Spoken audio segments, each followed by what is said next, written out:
Good morning, good afternoon, good evening, or early evening, colleagues, wherever you are in the world.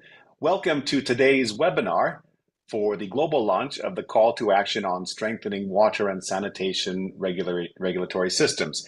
We have a very exciting 75-minute session set up for you today, and we're very happy that you took the time out to join us. And as you can see on the screen, we'll have a number of luminaries in the water, sanitation, and hygiene sector joining us to provide very interesting perspectives, commentary, observations about the call to action. So welcome again. Next slide, please.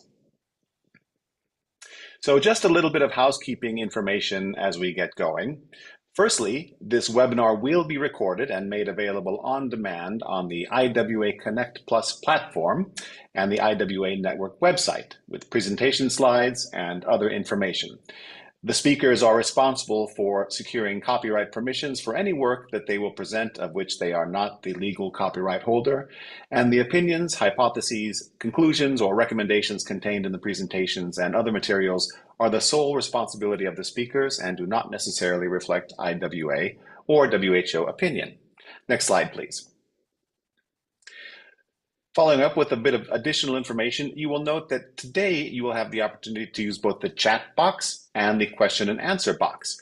For the chat box, please use this for general requests and for interactive activities.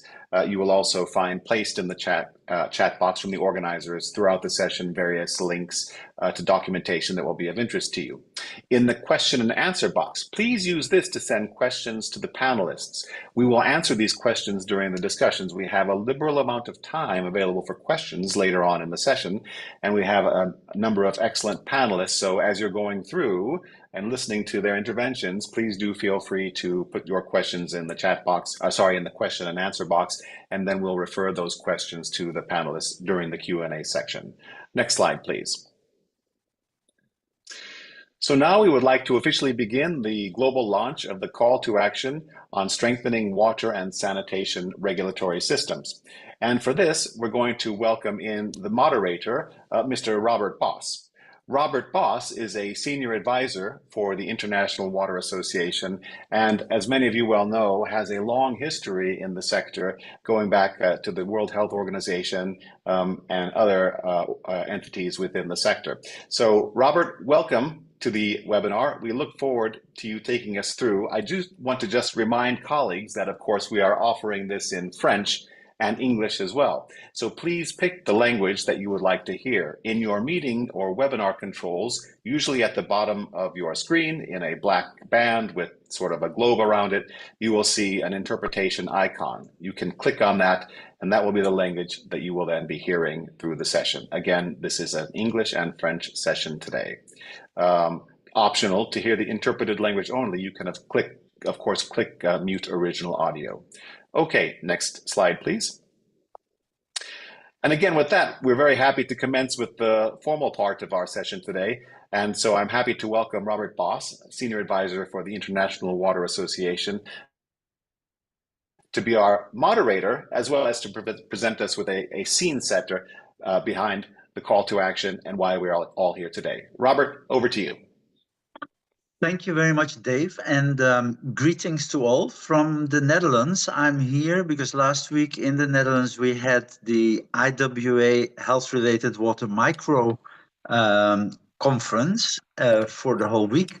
Before I talk about the objectives, I just want to say that that was a very energizing event, not only in general, but particularly because in many of the presentations, which all were about, of course, drinking water quality, but also about the enabling environment and the issues that are at stake, like resilience and climate change and biodiversity, nature-based solutions, sanitation, all these presentations and the panel sessions that were held brought up regulation as a key issue that needs to be strengthened and pursued in order to achieve the targets that we've set ourselves. So that was very, very good, very inspiring.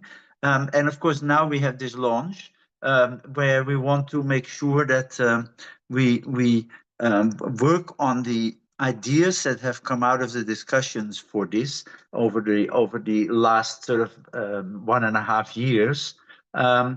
to first of all, to create an enabling environment for regulation and regulatory frameworks and regulators, and improve the political space that regulators are working in, including, of course, policy, legal frameworks, and of course also the human rights. Then to address inequalities. We know that regulation covers, in many particular low and middle income countries, covers urban areas, but we would like to see it extend also to peri-urban and rural areas, and also to cover groups of people that are currently not properly covered by regulation. And then strengthen the implementation of the regulatory institutions, and also promote what has happened in some of the regions already around the world, regulators associations that promote the regional collaboration of the regulatory activities. Now, on the next slide, you'll see the timeline that was used for the. Can we go to the next slide, please? The timeline that was used for the preparation of this, and it started all in October 2023. Highlights of these were the various meetings at which the issues were discussed. So for certain, the various IWA congresses, the one in Kigali and also the one in Toronto in December 2023 and in August 2024, and the various in-between discussions and meetings, Zoom meetings that we had with the key partners and the core partners to come to the text that we are now launching today. So on the next slide again, just to say that the document is now available in a number of languages: English, Portuguese, Spanish, and French. And you can also access it through the website. And of course, if you scan the QR code that is now on the screen. So that is it for me, just as a first start. And then I would like to now invite the Executive Director of IWA, Dr. Kala Vairavamurthy, to give you a no doubt inspiring opening statement. Thank you very much, Robert. Can you hear me okay, Robert? Yeah. Yeah, okay. Thank you very much, and good morning, good afternoon, and good evening to all of you joining us from all over the world. It really is both a privilege and an honor for me to be here on behalf of the International Water Association, IWA, and to welcome you all to the global launch of the call to action on strengthening water and sanitation regulatory systems. IWA are very proud to co-host this milestone event with WHO, with UNICEF, and many of the other core and supporting partners who have really united behind this bold and very necessary initiative. This call to action arrives really at a defining moment. You know, the world is very much off track in achieving Sustainable Development Goal 6, and in too many places there is ineffective or absent regulation that is, being overlooked, and this really results in formidable obstacles to progress.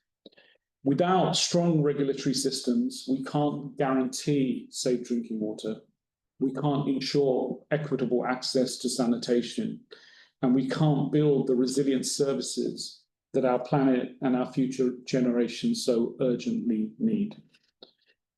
So while regulation may be invisible, it is indispensable. It is the sort of quiet force that holds the water and sanitation sector together. When it functions well, its impacts are seamless. But when it fails, the effects are often sudden, visible, and devastating, and they often hit the most vulnerable the hardest. So this call to action speaks to both the mandates from above and from the voices below. From the top, we have national governments, international agencies, development banks who are increasingly recognizing that funding infrastructure is not enough. And without clear rules, oversight, and accountability, even the best investments can fail. From the bottom, we have utilities, communities, and civil societies who are demanding fair, inclusive, and transparent regulations. Regulations that protect the public, but also empower providers and sort of rebuilds trust in the public services that we have. So this is not about control. It's really about unlocking the potential for innovation, for equity, and for services that are sustainable, climate ready, and truly leave no one behind. Now, the journey to this call began more than a year ago when a coalition of organizations, including IWA, WHO, UNICEF, SOS, Adressa, Liz Water, and others came together with a shared conviction. And that conviction was that regulation must rise on the global WASH agenda. Since that time, we've listened, we have learned, and we have convened voices from every level, from ministries to municipalities, from regulators to youth networks. And the result is not just the document that's being presented today, but it's a vision grounded in technical expertise and driven by political urgency. And so today we're not just launching a call for action, we're igniting a movement calling on countries, partners, and institutions to strengthen their regulatory foundations, to support champions who are already leading the way, and to elevate regulation as the cornerstone of resilient, inclusive water and sanitation systems. At IWA, we're very proud to stand alongside all of you in this journey through our vast network of utilities, regulators, and practitioners. We will continue to facilitate learning, build capacity, and help turn this call into concrete and lasting change. The time is to act now, and together we can make regulation not the silent engine of the sector, but the driving force of lasting transformation. So thank you all for everything you do, not only in advancing the WASH agenda, but also in ensuring that safe water and sanitation are no longer aspirations, but realities for all. Your work, your voices, and your vision are what will turn this call to action into real change for communities around the world. We are not just strengthening systems, we are really building a world where dignity, health, and resilience reach every household every day. So let's keep moving forward together. And again, thank you all. And with that, I will now hand back over to Robert. Thank you, Robert. Thank you very much, Carla, for these very wise and inspiring words. We're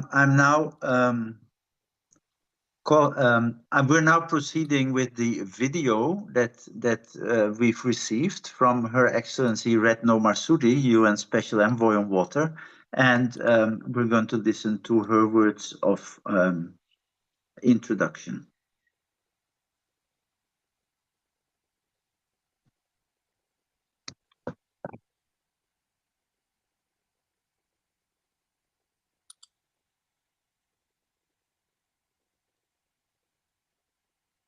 Colleagues, distinguished participants, I congratulate the WHO and the International Water Association for the launching of the global call to action on strengthening water and sanitation regulatory systems. The global call provides crucial momentum to the global effort of ensuring water and sanitation for all. Despite progress today, more than 2 billion people still lack of access to safe drinking water. More than 3.5 billion still lack of access to safely managed sanitation. To meet our global commitment, we need to multiply efforts by 6 times for drinking water access and 5 times for safe sanitation for all. With only 5 years remaining to achieve 2030 agenda, the number of people affected by water and sanitation challenges continues to rise. In this situation, inaction is not an option.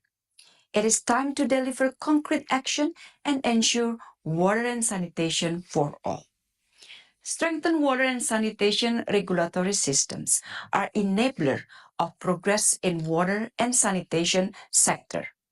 Effective regulation allows us to plan, ensure, and monitor action and resources required for meaningful impact. Regulation is not a barrier, it is a catalyst of progress. This is where the global call to action plays a significant role. First, it promotes a strong enabling environment for water and sanitation regulation. Beyond advocating for robust regulatory framework, it addresses the key challenges of regulation establishment and implementation, capacity building, and financing. In this regard, we must use the global call to action to intensify efforts and scale up support to strengthening water and sanitation regulation at regional, national, and local level. Second, it emphasizes the need of multi-stakeholders partnership. Water is essential to all, hence it is the responsibility of all. In the making of water and sanitation regulation, the involvement of all actors is imperative, from governments, private sectors, academia, civil societies, women, youth, and all. Without inclusive partnership, water and sanitation regulation will not be fit for purpose and will be left unimplemented. And last, the call underscores the importance of long-term viability. Regulation is not the end goal. The true objective is to ensure that regulation become instruments of progress. I commend the call on its focus to the continuation and sustainability of action, seeing water and sanitation as agendas of present and the future. Colleagues, ladies and gentlemen, once again, I congratulate WHO and the International Water Association for this timely initiative. I look forward to the successful implementation of the call, encouraged by the wide support it has already gained. I thank you very much.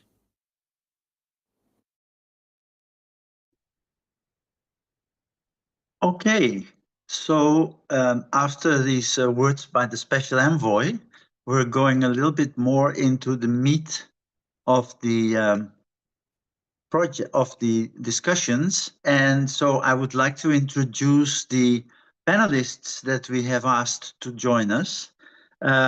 We have two of them for the moment. This is Noémie Plumier, who is the Strategic Partnership Facilitator for the World Youth Parliament for Water. She has a background in international environmental law, and she has worked also in a number of countries on the human rights to water and sanitation.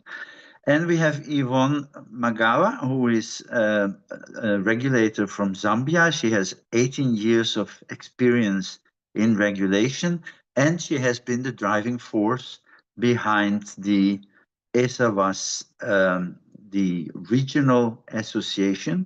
This is the Eastern and Southern African Water and Sanitation Regulators Association. So I would like to start maybe with Noémie. Noémie, you know, you worked on human rights, and we know that law and human rights are the framework for regulation, and that regulation really sets those laws into motion.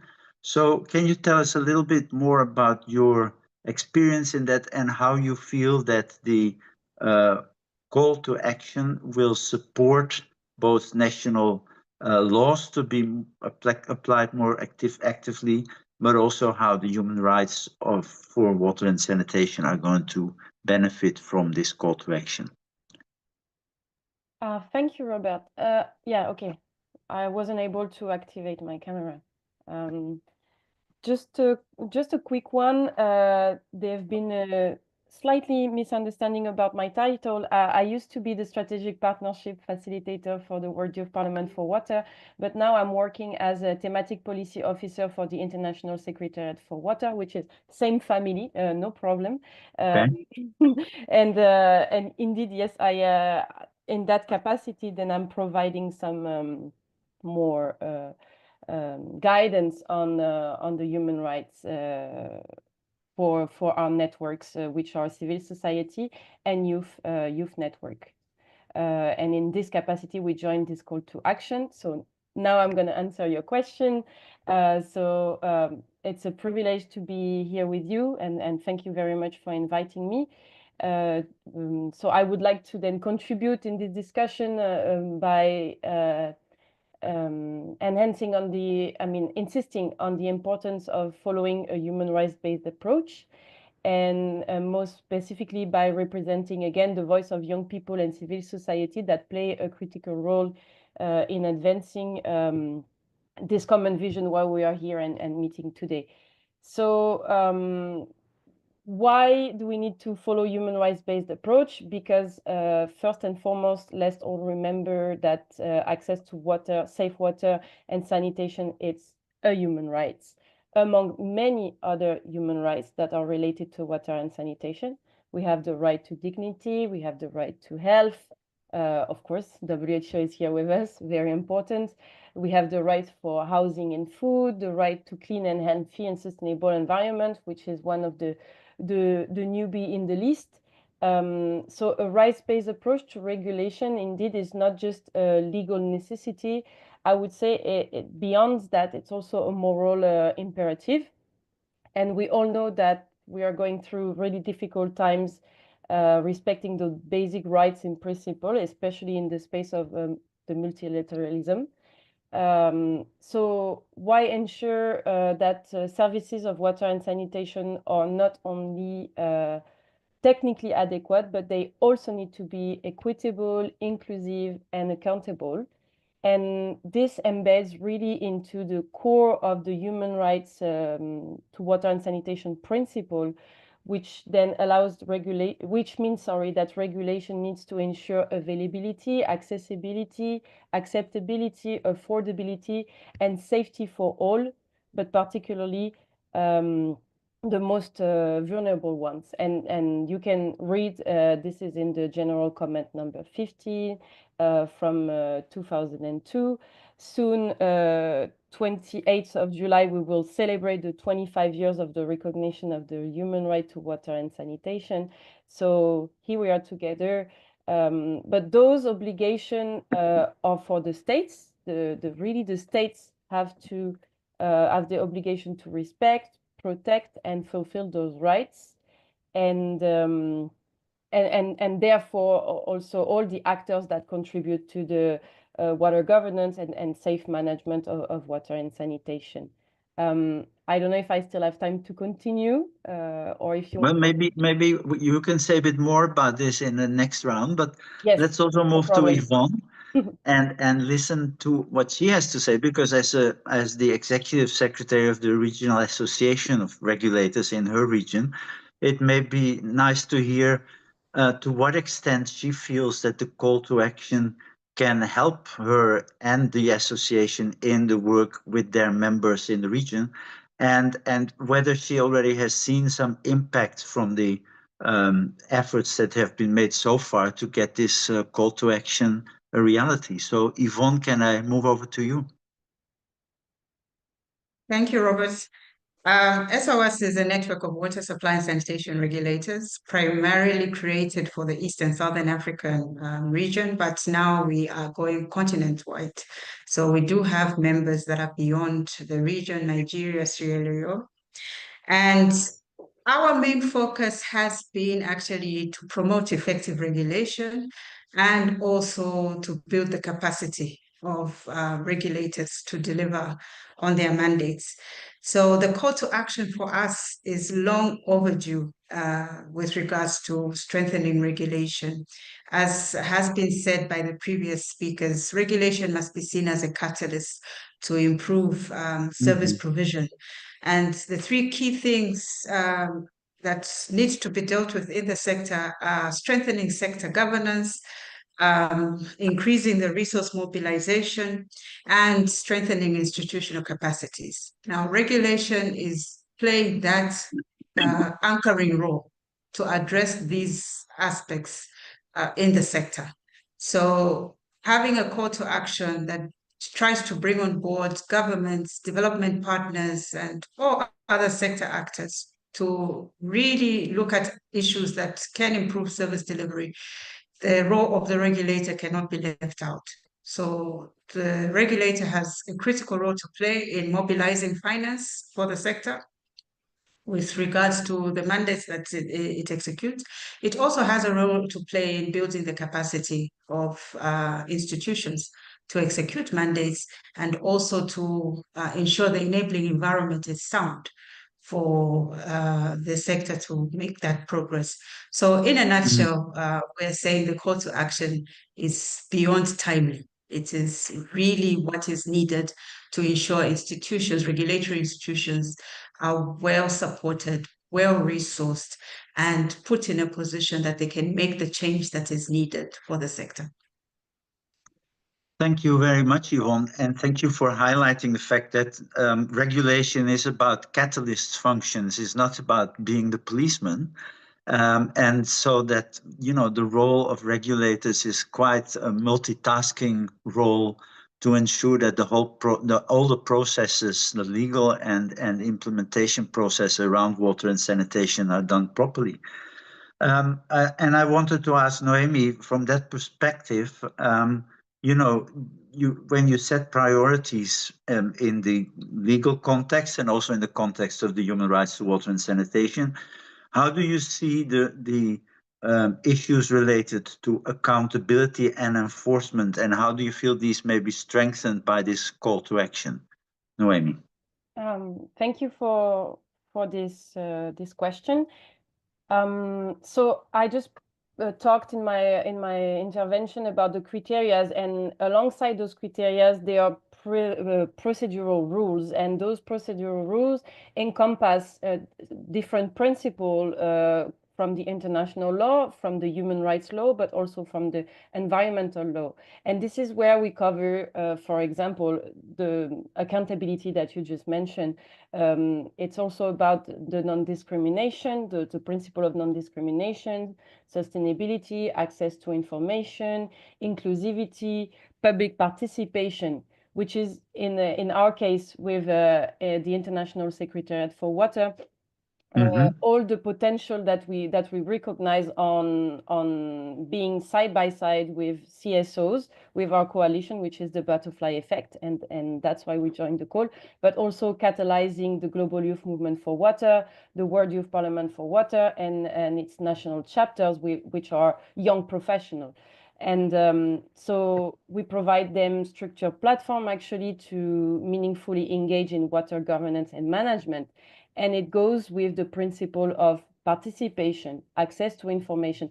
In order to assess the compliance, we require monitoring data. And I'll just give one example. Why? Because if there is poor waste management, it affects directly the community, the most vulnerable, in terms of livelihood, public health, the ecosystem around them. And even we talked about the rights of the future generation, the next to come, So for it, it's really important that there is effective frameworks, regulatory system that are again with the base, the human rights based approach.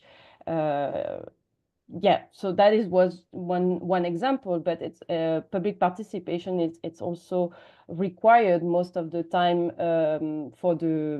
in the environmental impact assessment prior to projects, So we must, in some legislation, especially on countries that are part of the Aarhus Convention, we must consult all groups that are affected by any project, and they are the primary users again. Yeah. So yeah, I mean, I would say that the importance of CSOs, of young people, it's being there not only as beneficiaries but also as true actors, as decision maker. They can really bring the missing key to allow this equitability we were mentioning, and then this trust, this accountability.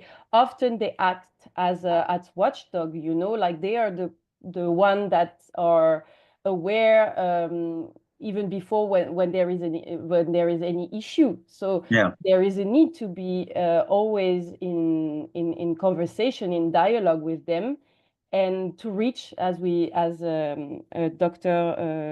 Vaira Bamorsi, said, to leave no one behind. It is our goal to everyone. If we want prosperity, if we want peace, if we want a sustainable future for all, it goes through those efforts from the basin level all the way to the international level, and this is the importance of joining this call. Okay, that's very clear. And I think the emphasis on participation, as it also comes out of the human rights to water and sanitation, is a critical one. I wanted to ask Yvonne, how do you, you have your contact with your members, your growing number of members in Africa. And from that perspective, what is the feedback you get from them on the usefulness of the call to action, and also what opportunities and obstacles you see to the further development of regulation in your region? Thank you, Robert. With regards, I'll start with the last one. With regards to development of regulation, you see, especially in East and Southern Africa, there's a lot of traction that is being created. The regulators are an accountability mechanism by themselves, picking up also from what Noemi was talking about. So the accountability through the regulator is in two directions. Pushing up to government, we say regulators are policy implementers, so they can check with government to what extent has government actually put in place the enabling environment to support improvements in the sector. And then the other direction is looking at the service providers themselves and holding them to account. For one, the quality of the services that they're offering, and on the other hand, ensuring that those same services are affordable to the consumers and driving universal access. That is very important for the regulators, leaving no one behind. So with advancing regulation, we have considered both urban and rural. A number of regulators have now onboarded the rural side, which was not there before, with a lot of concentration on urban previously. And also now we're not just looking at water supply and storage, we're also looking at non-sewer sanitation. So basically the regulators are now taking a holistic approach to addressing the sector in most countries. In a number of countries where they had ministerial regulators, they are now establishing independent regulators. So the call to action is really just cementing the work of the regulators and raising that visibility on what needs to be done for countries to move forward. As per the recently launched roadmap for advancing sanitation regulators, there are 6 steps which have been identified there to really advance regulation. It applies both for water supply and sanitation, but it basically gives a guidance on what needs to be put in place to strengthen regulation and to support the enabling environment. So using that also is assisting the regulators to pinpoint areas where they need strengthening, but we're also calling on governments, development partners to mobilize around strengthening the regulators in terms of the capacity of staff. We are dealing with that through our training center, where we're offering trainings in regulation, and that is also supporting the regulators and the service providers as well, to strengthen understanding of regulation and the requirements for regulation, the tools that are needed, and so on. So really saying this call to action is bringing together the right voices to be able to design regulation in a manner that is effective. And that is also the core purpose of SOS. So thank you.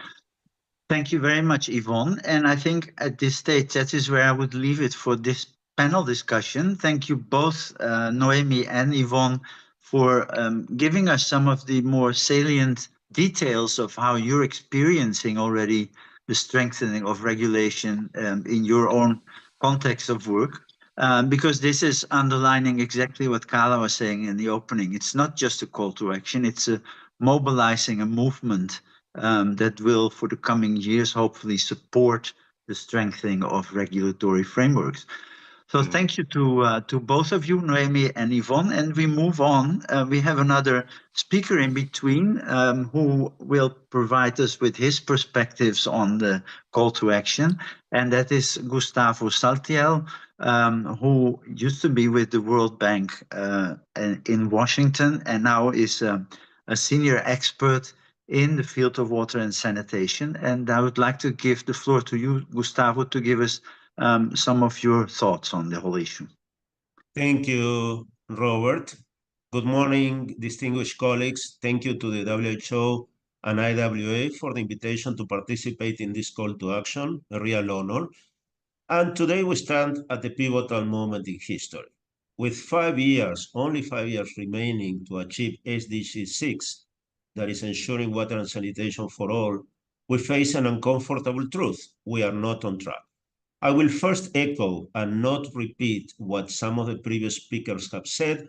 First, regulation drives universal access. Second, regulation ensures financial sustainability. And third, regulation improves service quality and accountability. And let me be clear, regulation is not just bureaucratic red tape. It is the backbone of sustainable water and sanitation services. World Bank research across 40 countries shows that effective regulation serves as the critical bridge between policy intentions and service delivery.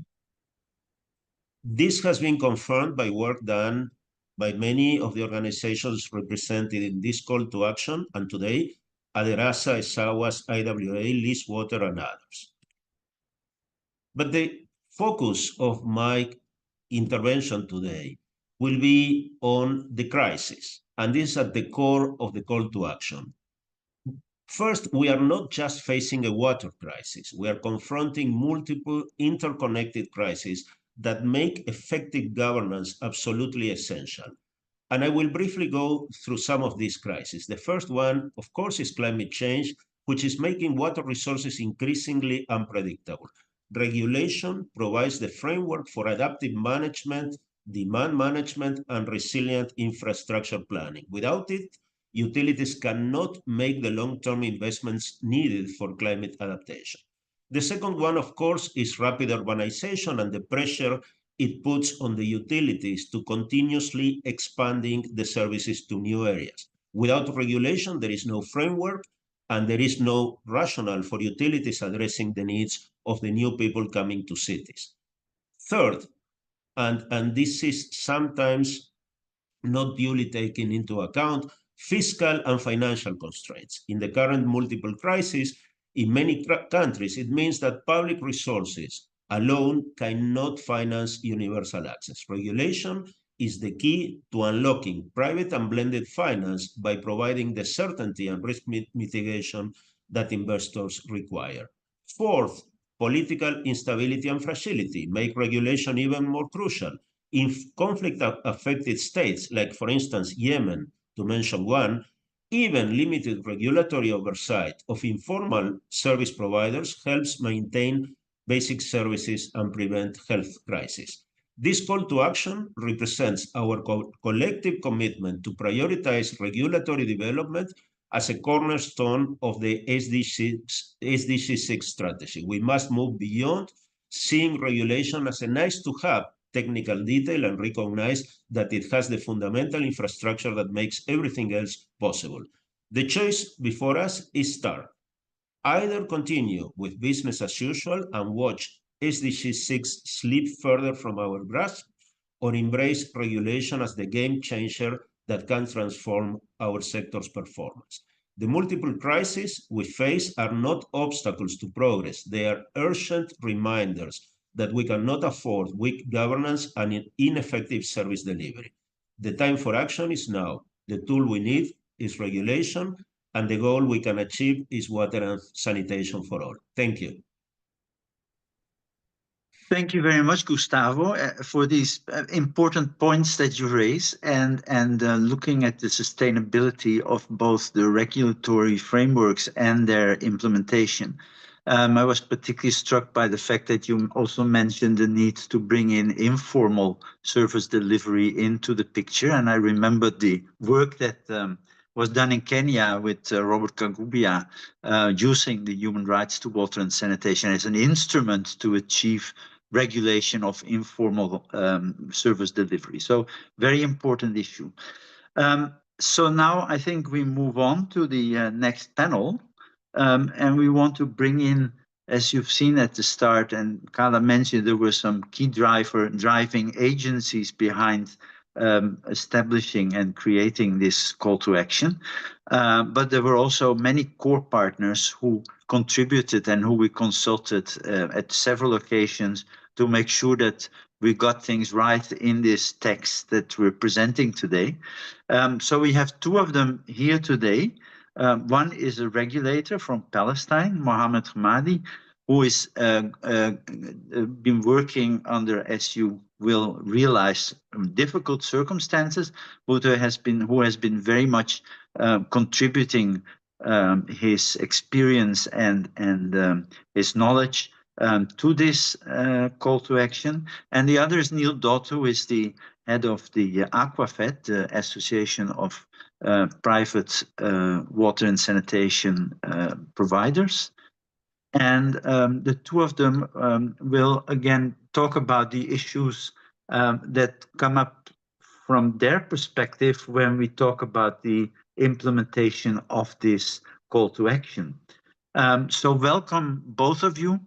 And maybe I can start with Mohammed and ask you, in your experience providing regulation under difficult circumstances, what are the regulatory tools that have worked well under those circumstances? And, what are the gaps from the sort of very rather extreme situation that you're working under?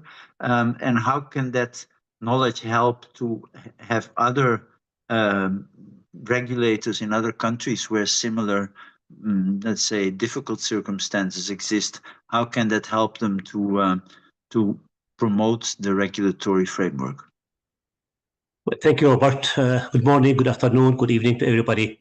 I'm really honored to be part of this call and honored to be part of being engaged from day one.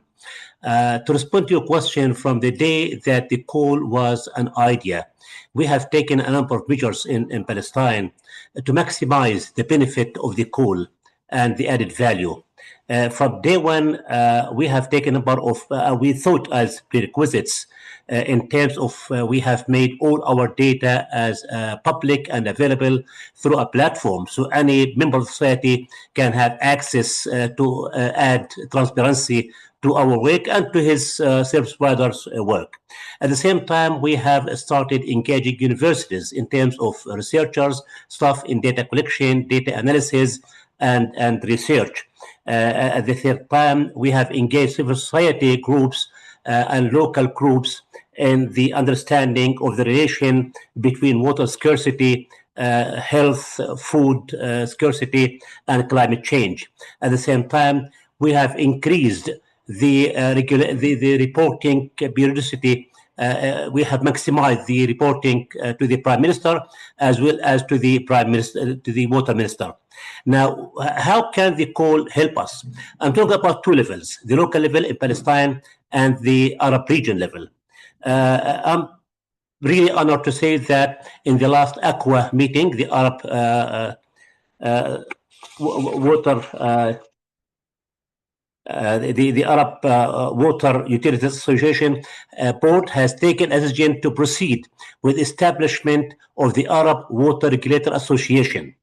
And this is now an agenda item on the next Arab water ministers coming soon. This call and all material will be part of their agenda through the Palestine water minister. So, which means that this has, I'm sure, added value for unifying the regulatory tools within the Arab region. Now, to make sure that we do not miss anyone aside, we have engaged international associations. So we cannot say that this is only for the Arabs, but for the region. It's true that members will be Arab countries, but the added value will be for the region, and that we have engaged them on the basis that the water scarcity is a regional and not a local issue in the Middle East. Now, in terms of Palestine, knowing that there are various types of service providers, being public, being private, being NGOs, and to regulate all of those under one umbrella may not be easy unless the government has a say. So that's where the call will help us bringing all of these together with the support of the government and the different related ministers. At the same time, being so with different types, that might leave some way to escape from providing the necessary infrastructure, at least at the public level. But being all regulated under one umbrella might bring that at all in the right track. Being independent regulator, again, might give the government a way to escape from ensuring the financial sustainability of the regulator. But with this call, with their engagement, we believe that we are on the same track, we are on the same path, and with the same goal. So that's why I'm talking about the added value of the call itself, what we have prepared, and the impact of this call on the region, not only Arab countries, but the region as a whole. Thank you very much for this. Thank you very much. Very good insights on how the call to action can actually be taken up by regulators and used to the benefit of strengthening every aspect of that. I wanted to ask Neil, of course, utilities and providers have as their main goal to deliver safe and clean drinking water to people and dignified sanitation. But then, of course, there may still be different perspectives for public sector and private providers. So I would like to know from you, from the private provider perspective, how do you see the role of this call to action, and what benefits will you see coming from that in your particular context? Thanks, Robert. And hello, good morning, afternoon, evening to everyone. Thanks for the invitation today. Robert, I don't think private and public organizations have a different perspective on regulation at all. Certainly not from my members. We want exactly the same thing. I think that's a real myth that the private sector have a different aspect. There's different points in which are important to us, but ultimately the goals are absolutely the same. So let me be clear on that. On the call to action, it's been great because it's really driven quite a big chunk of our work in the last few months and going forward. So what we've done in the last few months is produced hopefully simple to use regulation maps of how different countries are regulating private water operators. And so it's not a kind of 200-page PDF. It's a kind of set of about 25 slides that map clearly and easily for people, I hope, the different systems in place, which the different ministries are, what the different regulators are, their roles and responsibilities. So, and I'll put a link to those in the chat straight after I've finished. And going forward, again, the call to action has driven us to then think about what we can usefully do with help regulators. And what we're going to do is set up a much more of a kind of interface specifically on innovation and technology and how regulators can make sure that they feel kind of appropriately in control and they're up with the curve with the private sector. I think that's really, really important. And this came out so much in the discussion about the UN conference in March, which was in New York. A lot of the permanent missions were talking about regulation of innovation. They obviously mentioned AI and there's kind of a bit, not a fear, but a kind of anxiety about it. But just generally in a much more positive sense, it was like, how can regulators really proactively incentivize innovation, because that's what's needed. So it's not a new concept, but that's something that's really driving us forward. Just quickly, in terms of our findings, and with particularly these maps so far, we've found that roles and responsibilities in terms of countries that have private sector quite prominent, the roles and responsibilities of the ministries and the regulators are clear, right? That's not a problem, and it's set in law, and that's what good systems look like. The lack of where the problems happen is when the regulatory philosophies isn't so clear, right? So where there's not alignment in a clear alignment between all the different regulators and not trying to always achieve the same thing, or it's not been codified, and also where there's not a clear national policy or national strategy as well. We've found that when there's a national water plan, a meaningful plan, it makes a huge difference. And that's the kind of thing that attracts not only donor aid, which is, we know is reducing a little bit, but much needed private capital as well.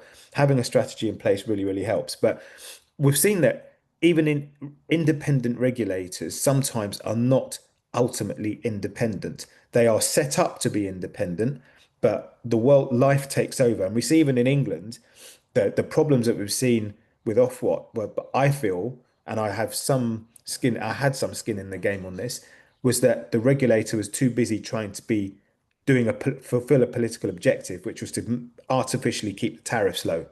And now what's happened is that's led to lack of investment, and now the problems that we're seeing, particularly on our beaches in England. So I think that's a really important point.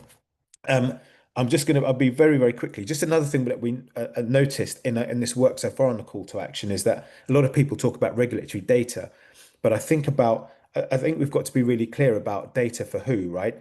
And metrics and performance monitoring. There's different constituencies here. And I think Carla was alluding to this earlier. There's data about performance monitoring. There's data that's necessary to allow innovators and startups to plug and play their systems or their tech into the system. So they need things like data points and monitoring points. They need to know all these things, and not always clear. Investors also have different sets of needs, which are sort of a little bit more around performance issues, but also the public as well. I've seen in some countries, like again, in where I'm sitting now in England, there's so much information available for the public, but the public aren't actually interested so much. You can over-engineer this too much. What they want is like, does the water work? Is it drinkable? And are you basically not polluting my beach or my river? That's the one to know. It's as simple as that, right? So anyway, going forward now, just to conclude, the call to action for us is going to continue to drive our work. We are now trying to use this information to help governments understand public-private partnerships better. So if they want to do it, they can use these maps, and they'll be using other information that we'll be providing. And it's the same for regulators as well. So sorry, I was a bit long there, but I hope that gives some idea of what we've been doing. No, that was excellent, Neil, because it brought up various issues that maybe people now with the question and answer may want to get into more and relate to.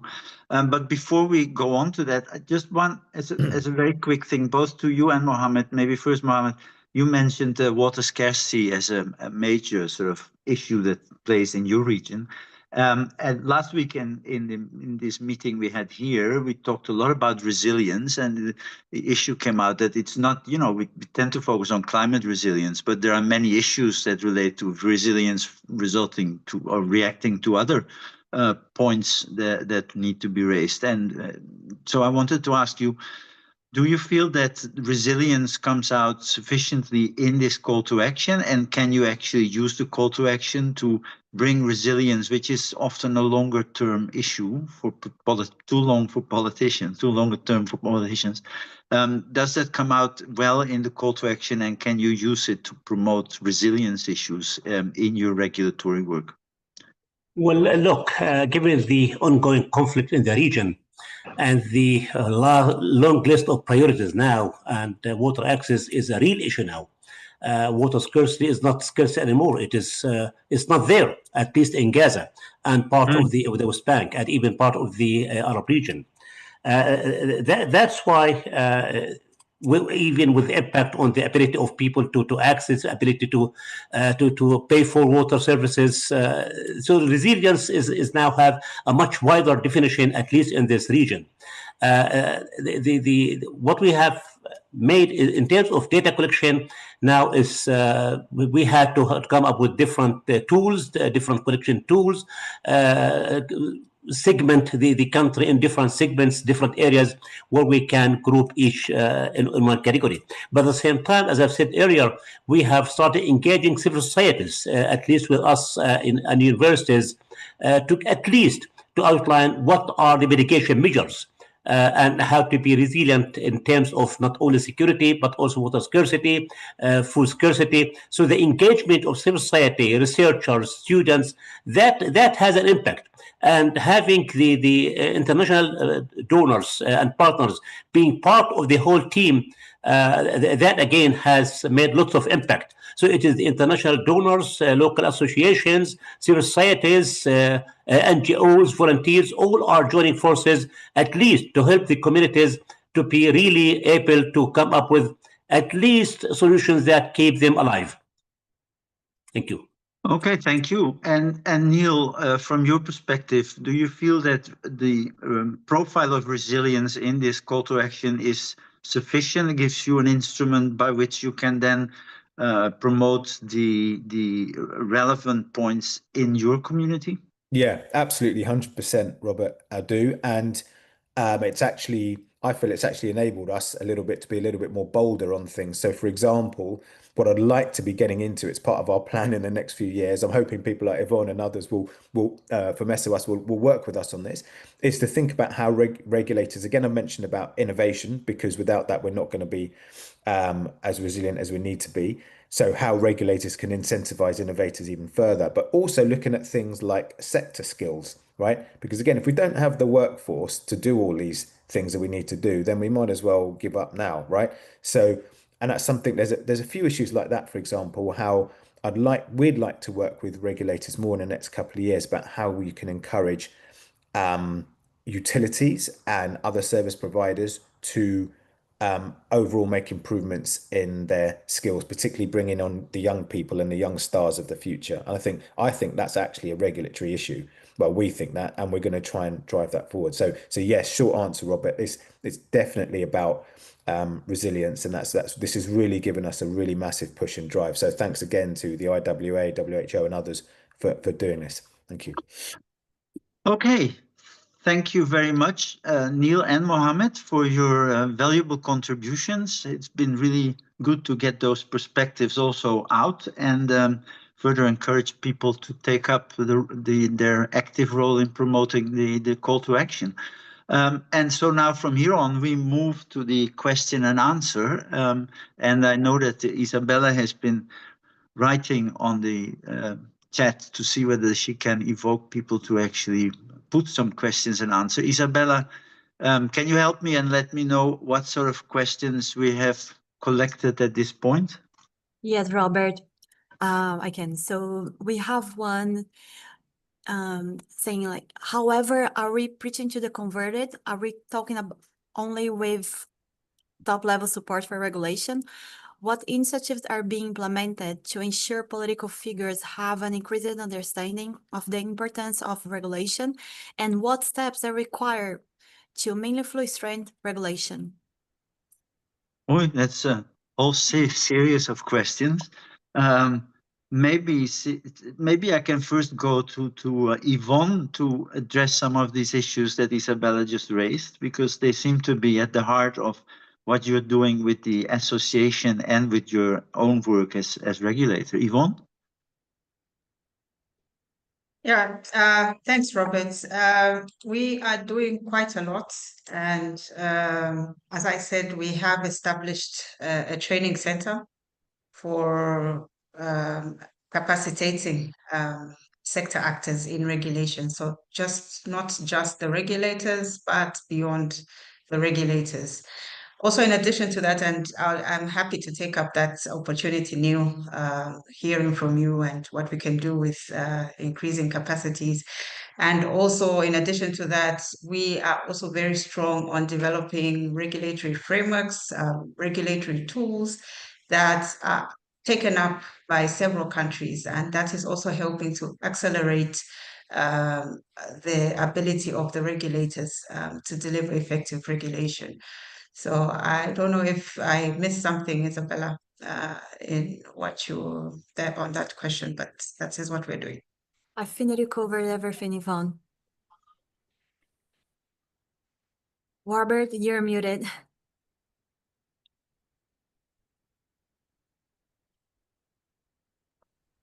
Thanks very much, Yvonne. And I was looking at the questions and answers. I also feel, and there is a question particularly about sanitation. As we know, sanitation is always the stepchild in the discussion on water and sanitation.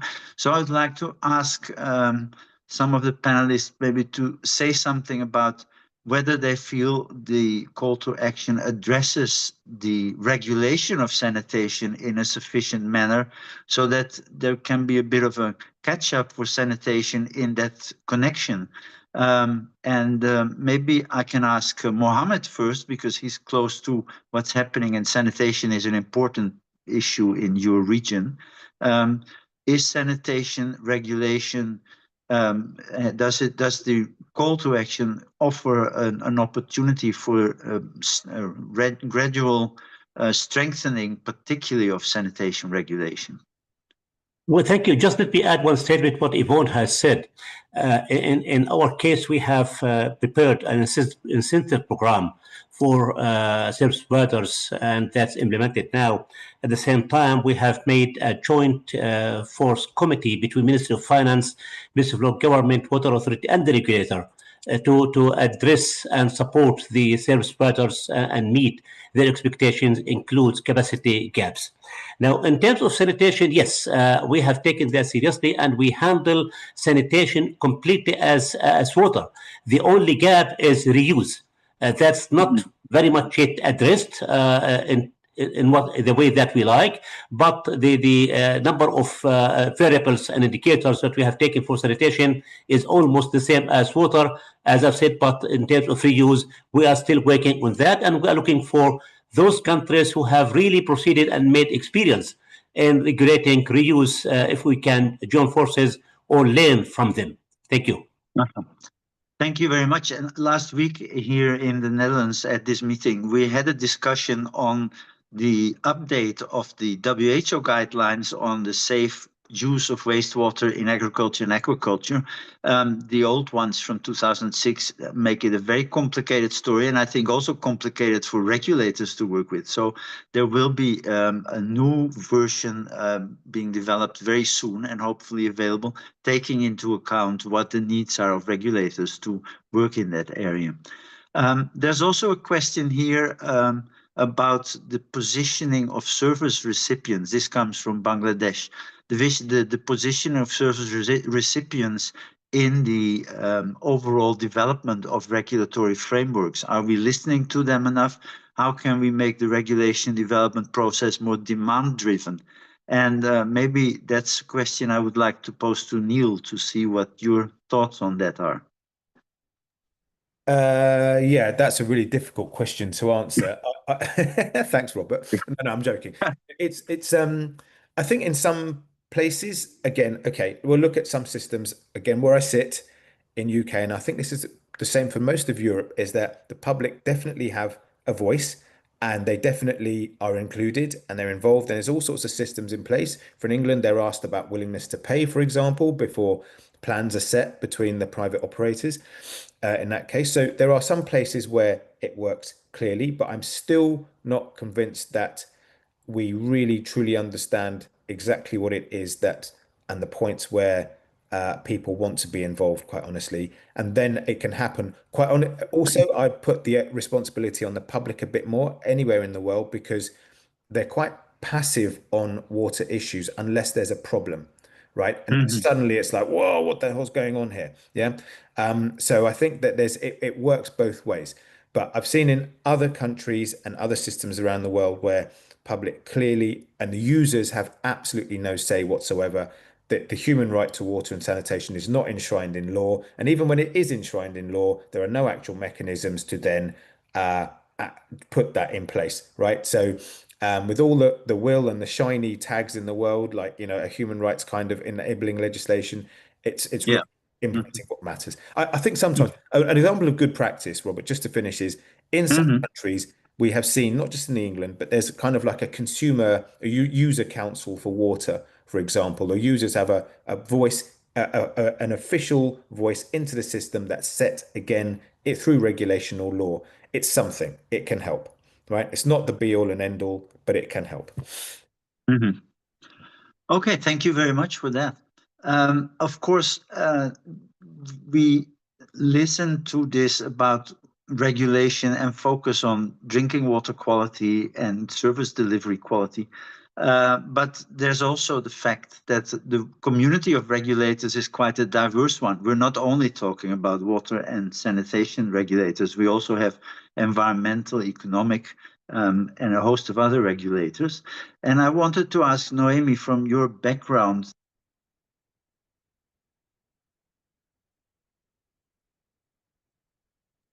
Mystery question, I guess, or is it just me? I didn't hear. You have to guess the question. Okay, because I was like, okay, I'll wait. Noemi, I think that we had some issues with his connection. Let me see if I can locate Robert. Just a second. I couldn't guess. I'm sorry. I just heard something about environmental, but then it's super broad. yeah, no, I'm talking about the fact that He's back. are you getting me now? Are Yes, you you're back. yeah? Okay, good. So the issue is that it's observed that there is quite a heterogeneity in the community of regulators. Also, it's not all drinking water quality regulators. And so there are environmental, economic, and other regulators. And so from your perspective, since you've worked in environmental law, how do you see the opportunities for the other regulators? Oh my God, that's a curse. Robert.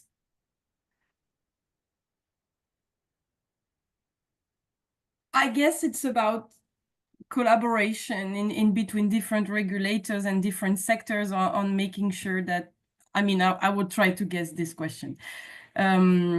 So again, like the beauty of the human rights-based approach, and as Neil said, they are all embedded, and that's what I try to present on cross-cutting principles and then overlapping and or intertwine human recognition of the human rights, and then they are all going towards anyway the most vulnerable and then the marginalized groups, as we call them, to make sure that we leave no one behind.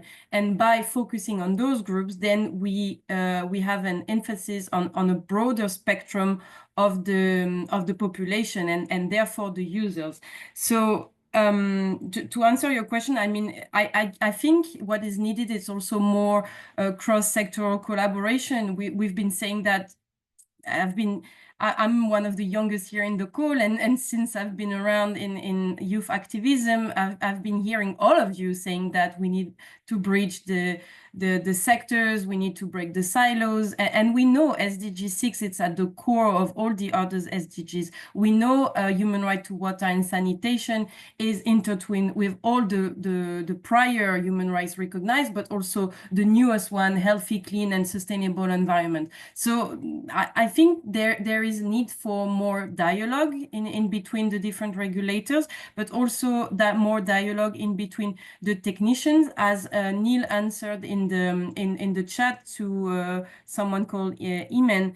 And in between the lawyer, the regulators, you know, the people in the parliament assembly, also talking to your politician, the one drafting the laws, you know, and the regulation. This is also very important. And young people also, we see their role as not being shy, because they represent 2.4 of the parliamentarians, so which is nothing, to go into politics, to make the laws change, but also to advocate to the politician, and this dialogue as themselves being young professional, to then talk about how we can better advocate for better regulation, which have the human rights, water and sanitation at the heart. But that being said, it is really difficult, and it starts to also with a lot of raising awareness on other regulators, other groups, that water is at the heart of everything. And this is really a key goal and vision of the International Secretariat for Water, to contribute to this informal dialogue, but also formal dialogue, on always having the water lens, you know. Yes, you are doing wonderful, but bring this perspective. So yeah, that would be my answer. Okay, Thank you very much. That's very useful to have that perspective. And with that, I think we've come to the end of the Q&A because we have to move on to the next item.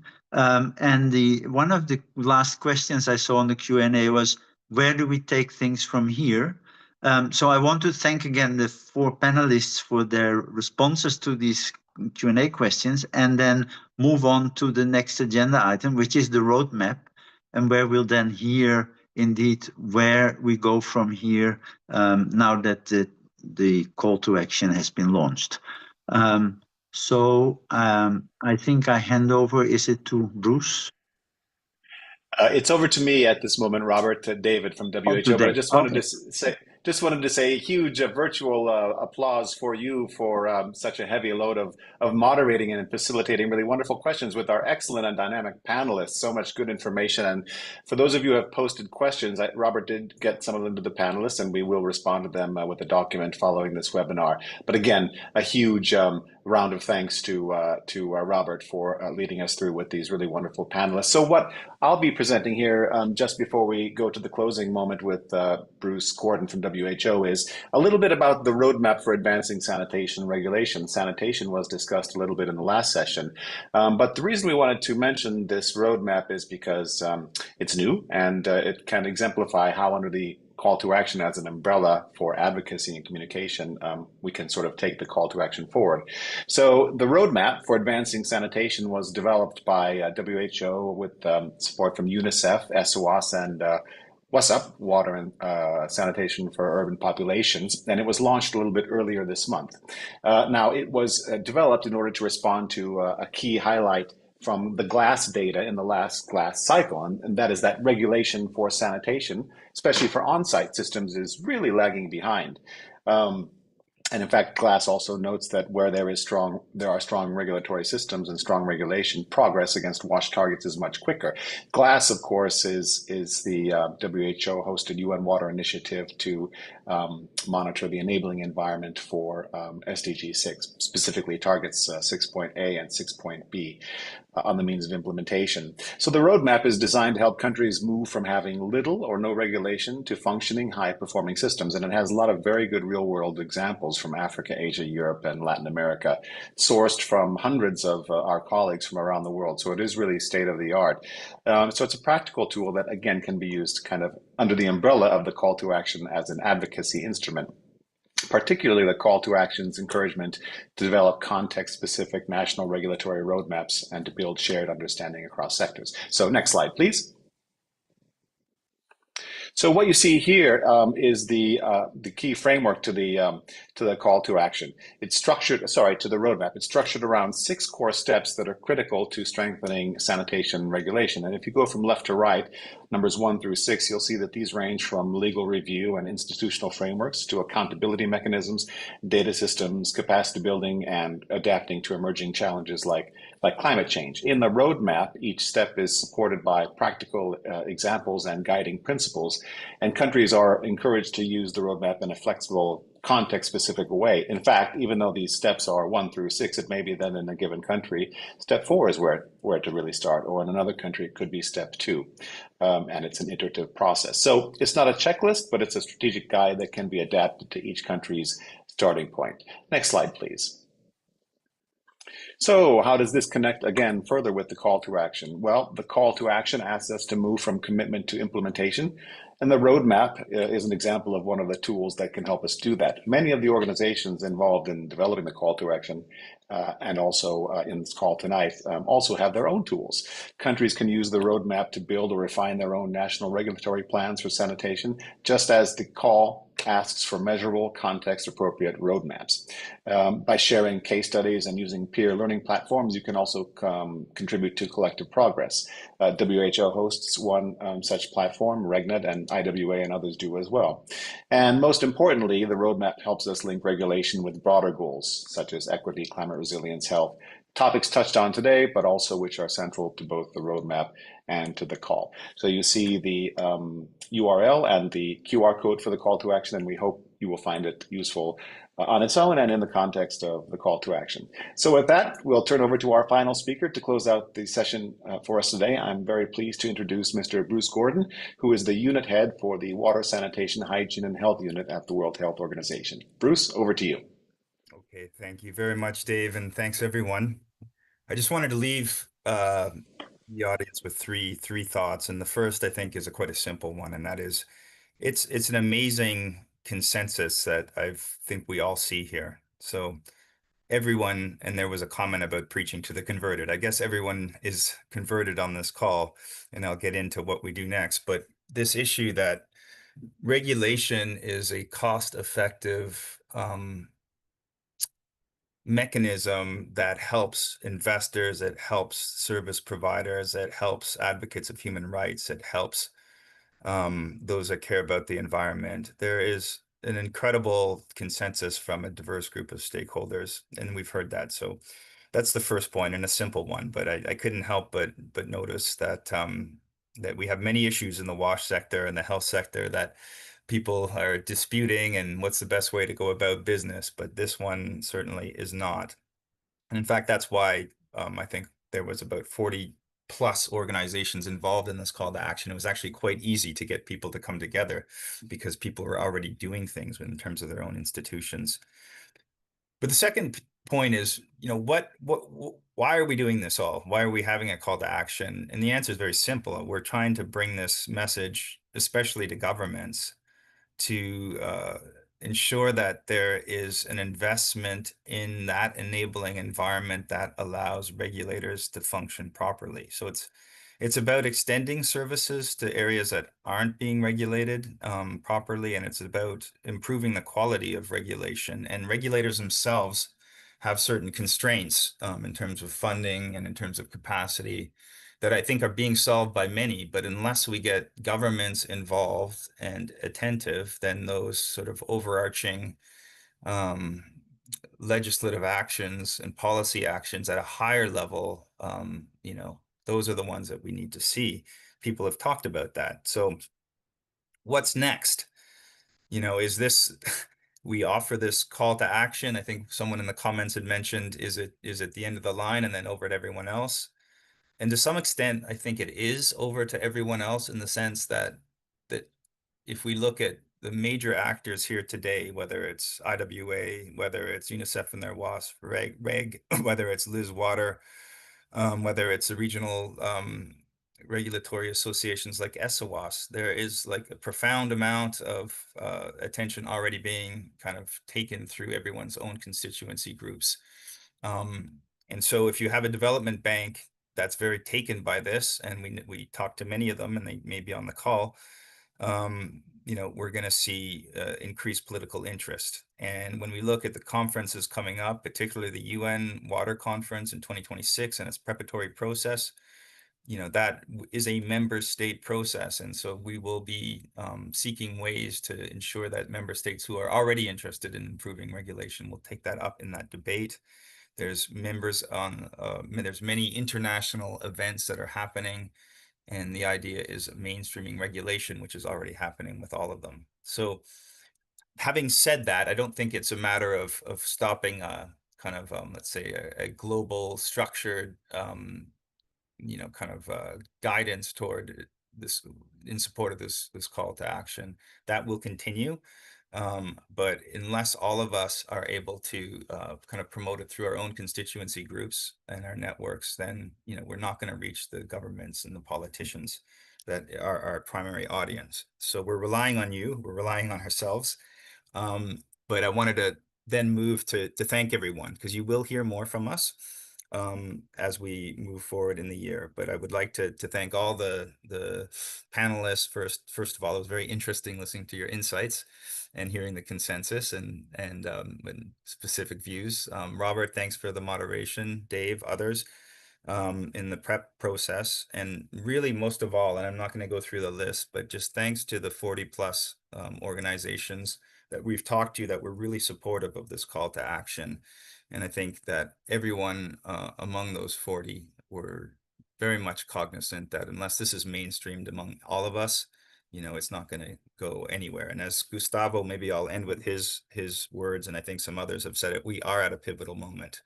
And the pivotal moment is that this is essential to act now, not just for the SDGs, because that's an international goal, but because that we have an achievable process here. And I think for me, that's the most important. I mean, so let us achieve this together. And thank you very much, everyone. And we look forward to being in touch. So back to you, Dave. Thank you very much, Bruce. Thank you very much, Robert, and thank you to all of our participants today. But mostly, thank you to all of the colleagues who attended from different parts of the world. So please do feel free to download the call to action in one of 6 languages, and please do share it within your own networks. And let's keep the conversation going. Wish everybody a great day, and look forward to keeping in touch. We will now close the webinar. Thank you.